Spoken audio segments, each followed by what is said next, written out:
Bonjour les vierges et bienvenue sur votre guidance la première moitié du mois de juin. Le décor a changé, je ne suis pas chez moi, donc je n'ai pas les mêmes cartes de d'habitude, donc on fait avec les moyens du bord, mais ça n'a pas changé. Première semaine en haut, deuxième semaine en bas. Pour cette première semaine, vous avez le message de votre ange gardien et pas le message de votre enfant intérieur. Ça change. Ici, c'est votre énergie. Qu'est-ce que vous incarnez comme énergie? Ici, c'est un conseil du développement personnel. Ici, un conseil professionnel. Ici, un conseil relationnel, famille, amis, couple. Ok. Première semaine, on dit regarde à l'intérieur de toi. Donc, ça veut dire que tu as toutes les ressources à l'intérieur de toi. Arrête de vouloir absolument que les autres te sauvent, que les autres fassent des choix à ta place, que les autres décident de ta personnalité, de tes envies, de tes goûts. Non, tout ça c'est à l'intérieur de toi, il faut aller chercher à l'intérieur de toi. Alors, on te dit, tu as beau chercher partout, demander à tous ce qu'ils en pensent, c'est exactement ce que je viens de dire, les vraies réponses se trouvent à l'intérieur de toi. Oui, tu possèdes les réponses à tes questions, mais je sais que tu as peur de les faire remonter à ta conscience. C'est pour cela que tu questionnes tout le monde. Tu crois que je ne te réponds pas? Au contraire, ces mots le prouvent. Faites-vous confiance à vous-même et devenez vous.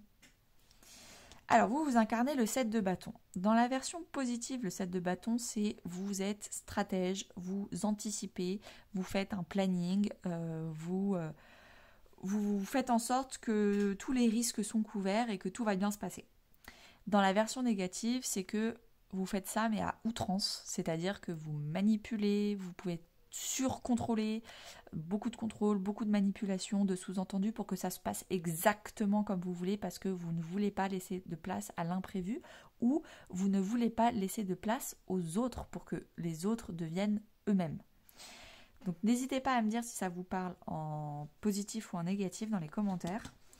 Moi, je continue. Alors, le conseil en développement personnel, c'est transforme. Laisse le sorcier ou la sorcière en toi s'exprimer. Exprimez-vous, arrêtez de demander aux autres. Et transformez le douloureux, l'ancien et le sombre en force, compassion et lumière. Peut-être que vous êtes justement en train d'arrêter de contrôler parce que vous êtes en train de transformer votre contrôle en lâcher-prise. En termes de vie professionnelle, vous avez la justice. Donc peut-être que vous signez des contrats, peut-être que vous êtes en train de vous rendre justice, il y a des choses qui fonctionnent, vous lâchez d'autres choses, vous rééquilibrez les plateaux de la balance, ce qui vous donne le plus de joie, le plus d'argent, le plus de temps libre, vous allez vers là, ce qui vous donne... ce qui au contraire vous alourdit, vous met dans une emprise, vous donne beaucoup moins de temps pour vous-même et beaucoup plus de responsabilités, vous le lâchez. Donc vous rééquilibrez tout ça. Décision juste et équitable. Conformez vos actions à ce que vous savez être juste. Soyez fidèle à vos principes. Voilà le conseil professionnel.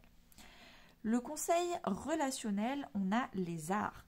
Donc soyez créatifs, inspirants, parlez artistique, n'hésitez pas à aller faire des expos, des musées avec certaines personnes. Vous pouvez également avec les arts faire des activités artistiques avec vos amis, votre famille, vos amis. Ne pas hésiter à partager de la musique, ça peut être aussi professionnel, parler professionnel.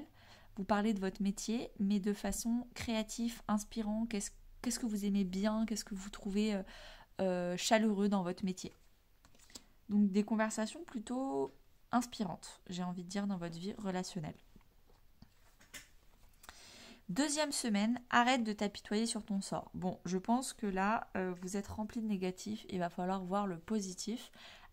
Parce que le problème des personnes qui voient que le négatif, c'est qu'elles amplifient le négatif.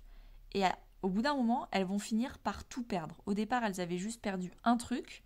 Et à force de se concentrer sur le truc qu'elles ont perdu et d'arrêter de cultiver et de maintenir les trucs qui restaient et qui étaient positifs, et ben elles finissent par les perdre un à un jusqu'à tout perdre. Donc, on arrête de s'apitoyer sur son sort.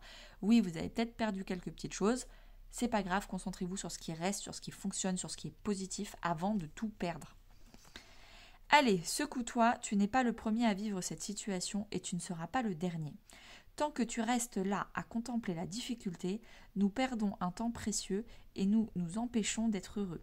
J'aimerais que tu saches que je t'attends sans te juger. Allez, ne pas perdre de temps.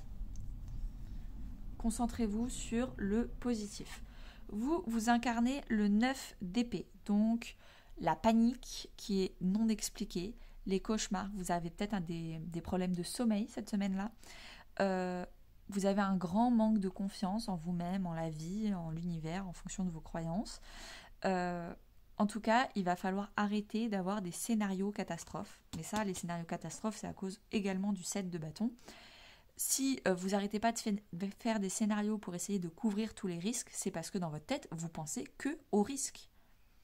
Et si ça se passait mal, et si... Donc on arrête les scénarios catastrophes. Et si vous regardez que un ou deux scénarios, des scénarios positifs, et on arrête de paniquer pour rien. Le problème, ça, c'est que c'est votre énergie. Vous allez paniquer cette semaine. Vous allez penser scénario négatif.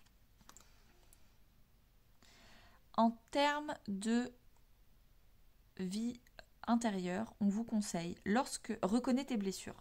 Donc, si vous regardez à l'extérieur déjà, c'est pas les autres qui vont vous trahir. Au bout d'un moment, c'est à vous d'aller voir quelqu'un, aller voir un psy, faites-vous conseiller, un thérapeute pour passer à autre chose et guérir vos blessures. Lorsque tu es ouvert et lucide, tu connais tes blessures. Elles ne dirigent pas ta vie, mais alimentent ta force intérieure. Là, j'ai l'impression que c'est vos blessures et vos peurs qui alimentent et qui leadent votre vie. C'est dommage. C'est vraiment dommage. Le conseil professionnel, on a le 7 de coupe. Pour moi, le 7 de coupe, c'est vraiment une carte de priorisation. Une carte de, vous avez 7 coupes devant vous, il va falloir, vous ne pouvez pas les boire tout en même temps, vous n'avez qu'une seule bouche, qu'une seule main pour vous servir.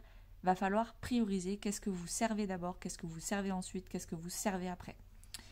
Une décision complexe, nécessité d'effectuer des recherches, cessez de procrastiner.